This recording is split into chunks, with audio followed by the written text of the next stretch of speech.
It was the darkest night of the year. Seriously. It was overcast and there was a very little moon. It was the dead of winter. I was 14, laying in the back of my dad's Ford F-250 pickup. I could barely see the trees that circled the camp where we were. There we go.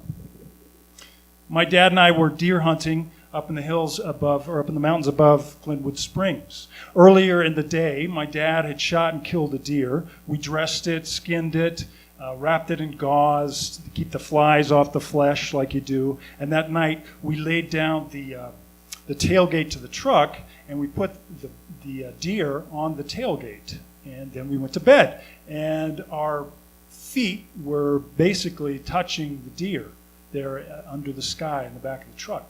Well, in the middle of the night, the truck just kind of went, oh.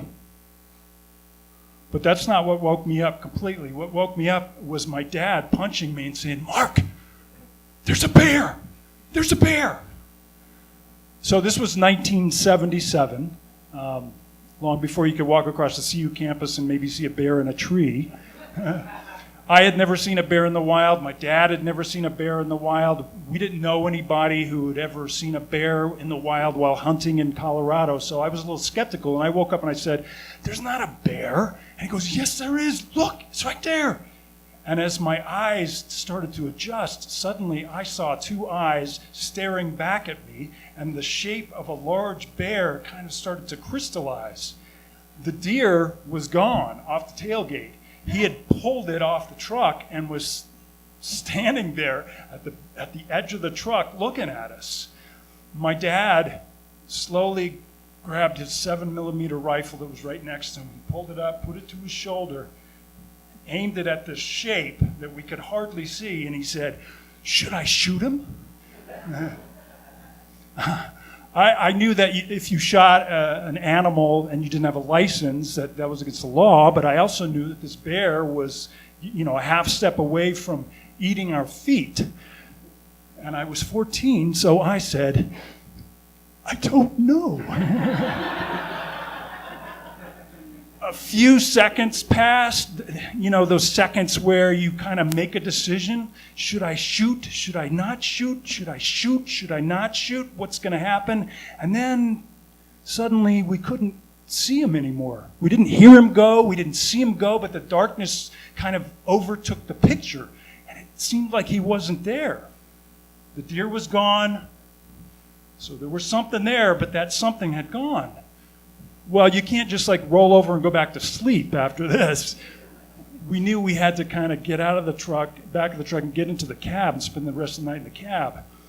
But that meant jumping out of the truck, opening the door, getting in the car, in the cab, closing the door, and locking it. That could take 2 or 3 seconds. 2 or 3 seconds, a bear could eat your head. My dad said, "We got to do this," and he got out, got in the cab. And I was frozen. I didn't want to move, but he banged on the window. He said, "Come on." And so I jumped out of the truck,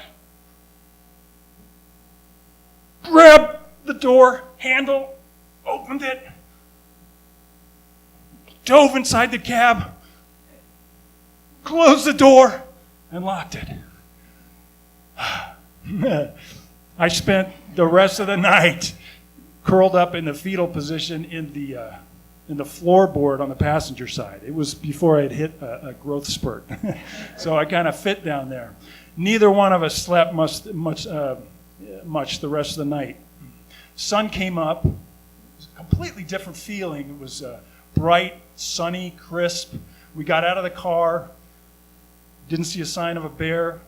We took the deer, put it back on the tailgate, ate breakfast, put on our blaze orange, and grabbed our guns and decided to go out hunting for one last day. There was a little trail out of the campground, about 100 yards out on the trail. It took a turn, and there was a grassy hillside on one side.